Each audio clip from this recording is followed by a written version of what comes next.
जागा वाटपावरून काँग्रेस आणि ठाकरे गटात वाद पेटला। लोकसभेच्या 23 जागा लढण्यावर ठाकरे गट ठाम। पिंजऱ्यात वाघाला फक्त गुरगुरावं लागतं, अमोल कोल्हेंची अजित पवारांवर टीका। 80 गाण्यांसाठी 15 कोटी रुपये आले कुठून, अंजली दमानिया यांचा अजित पवार गटाला सवाल।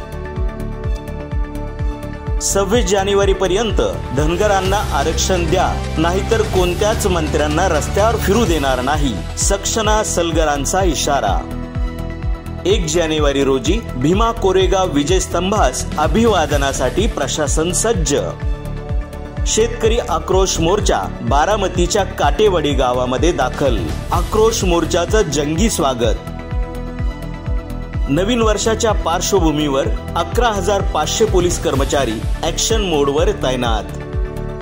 धुळे येथील महसूल वसुलीचे उद्दिष्ट पूर्ण करण्याचे आयुक्त राधाकृष्ण गमे यांचे आदेश। अहमदनगर जिल्ह्यात खासगी सावकारी, अवैध धंदे आणि गुंडांना अभय देणारे पोलीस अधिकाऱ्यांचा बंदोबस्त करा, जनतेतून कुजबूज।